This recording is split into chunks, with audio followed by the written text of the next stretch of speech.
नमस्कार दर्शकों, हिंदू धर्म में श्राद्ध कर्म कांड और पितृ पूजा को विशेष स्थान दिया जाता है।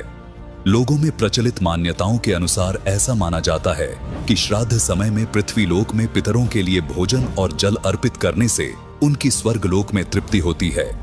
एक समय की बात है जब ऐसा ही कर्मकांड 600 वर्ष पूर्व के पंडित काशी शहर की गंगा दरिया में कर रहे थे। वहां तट पर खड़े कबीर साहिब जी भी उस दृश्य को देख रहे थे। जैसा कि कबीर साहिब जी ने अपने दोहों और लोकोक्तियों के माध्यम से अंधविश्वास और पाखंडवाद पर गहरी चोट दी है, इसी प्रकार से उस समय भी कबीर साहिब जी ने पंडितों के इस भ्रम को तोड़ने के लिए आगे क्या प्रतिक्रिया की और कैसी थी उनकी वो अद्भुत लीला, जानने के लिए देखिए उस समय के पुरातन दृश्य को फिर साक्षात करती हुई ये 2D एनिमेशन वीडियो। एक समय कबीर साहब सुबह के समय गंगा घाट पर चले गए। वहां ब्राह्मण लोग सूर्य के सामने मुख करके गंगा जल हाथ में लेकर मंत्रों का उच्चारण करते हुए जल सूर्य को अर्पित कर रहे थे। कबीर साहब जी उन ब्राह्मणों को ये सब करते देख रहे थे। थोड़ी देर बाद कबीर साहब घुटनों पानी तक गंगा नदी में जाकर अपने दोनों हाथों से किनारे पर जोर जोर से पानी फेंकने लगे। ब्राह्मणों ने देखा कि ये कबीर ऐसा क्या कर रहा है। उन्होंने कबीर साहब जी से पूछा, हे कबीर, तू ये क्या कर रहा है? हे ब्राह्मण, मैंने आपसे नहीं पूछा कि आप क्या कर रहे थे, तो फिर आप मुझसे क्यों पूछ रहे हो कि मैं क्या कर रहा हूं? पहले आप बताइए कि आप क्या कर रहे थे। हम तो अपने भूखे प्यासे पूर्वजों को स्वर्ग में जल अर्पित कर रहे हैं। अच्छा, अब मैं आपको बताता हूं कि मैं क्या कर रहा था।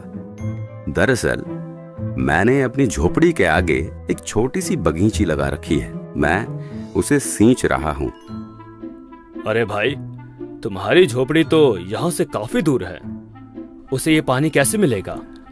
हे ब्राह्मण, एक बात बताओ, जब लाखों मील दूर स्वर्ग में ये जल अर्पित हो सकता है, आपके पूर्वजों को ये जल प्राप्त हो सकता है, तो 2 मील दूर जाने में इस जल को भला क्या परेशानी होगी? तो दर्शकों, इस प्रकार कबीर साहिब जी का ये सटीक तर्क सुनकर काशी के पंडित जी समझ गए कि हमारी ये क्रियाएं व्यर्थ हैं। कबीर साहिब जी ने उन्हें यहाँ ये भी समझाया कि आप एक ओर तो कह रहे हैं कि आपके पितर स्वर्ग में हैं, दूसरी ओर कह रहे हैं उनको पीने का पानी नहीं मिल रहा, उनको सूर्य को अर्घ देकर जल पार्सल करते हैं। यदि स्वर्ग में पीने के पानी का ही अभाव है तो उसे स्वर्ग नहीं कह सकते, वह तो रेगिस्तान होगा। वास्तव में वे पितरगण यमराज के अधीन यमलोक रूपी कारागार में अपराधी बनाकर डाले जाते हैं। वहां पर जो निर्धारित आहार है वह सबको दिया जाता है। जब पृथ्वी पर बनी कारागार में कोई भी कैदी भोजन के बिना नहीं रहता, सबको खाना पानी मिलता है, तो यमलोक वाली कारागार जो निरंजन काल ने बनाई है उसमें भी भोजन और पानी का अभाव नहीं है। दर्शकों, यह 2D एनिमेशन वीडियो संत रामपाल जी महाराज के सत्संग प्रवचनों का अंश मात्र है। संपूर्ण आध्यात्मिक ज्ञान प्राप्त करने के लिए अवश्य सुनिए संत रामपाल जी महाराज के मंगल प्रवचन। संत रामपाल जी महाराज के मंगल प्रवचन सुनने के लिए आज ही प्ले स्टोर से डाउनलोड करें संत रामपाल जी महाराज ऐप और सब्सक्राइब करें हमारा YouTube चैनल संत रामपाल जी महाराज।